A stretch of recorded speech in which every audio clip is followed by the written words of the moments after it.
There is no question that India is a country of growing importance and a country that we need to continue to work with.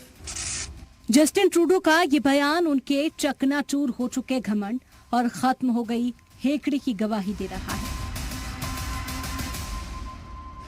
Not just in the region but around the world. And we're not looking to provoke or cause problems. Trudeau ने पहले Canada की MP में भारत के खिलाफ बिना सबूतों के इल्जाम लगाए, फिर दुनिया के बड़े मुल्क की हिमायत जुटाने की कोशिश की, पर ट्रूडो को किसी का सपोर्ट नहीं मिला. यानी डिप्लोमेसी की अग्नि परीक्षा में ट्रूडो फेल हो चुके हैं. संयुक्त राष्ट्र की बैठक में हिस्सा लेने के लिए न्यूयॉर्क पहुंचे कनाडा के प्रधानमंत्री जस्टिन ट्रूडो के बयान को अगर हम सुने तो यह साफ होता है कि उन्हें अब यह लग रहा है कि भारत के बारे में जो बयान दिया वो बयान देकर उन्होंने गलती कर दी है. दरअसल अब धीरे धीरे ट्रूडो के तेवर ढीले पड़ रहे हैं और उनका रुख भी लगातार बदल रहा है.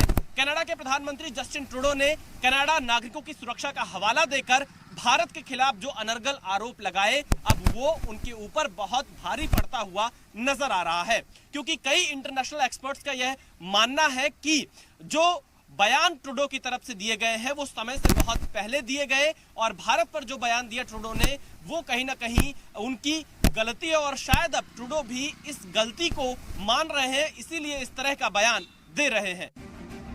हरदीप निज्जर के कत्ल के करीब 3 महीने के बाद भारत को घेरने की कोशिश की, पर उनका ये दाव पूरी तरह उल्टा पड़ गया.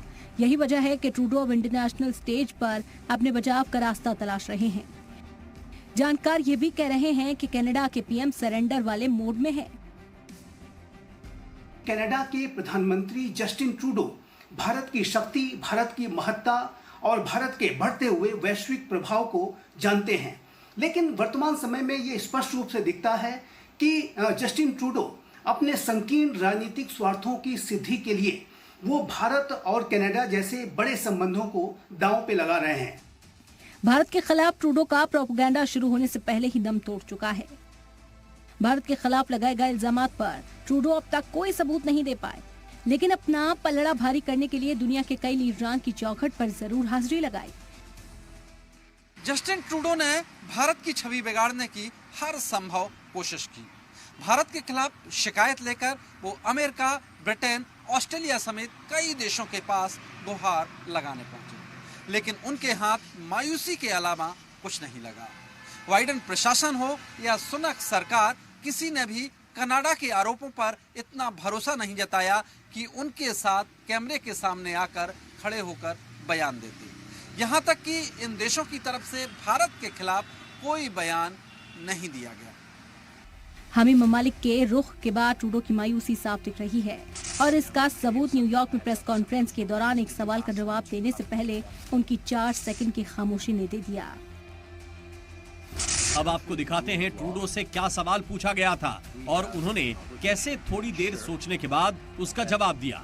We know you gave some a heads up to some of those world leaders. Did you ask them to publicly condemn New Delhi?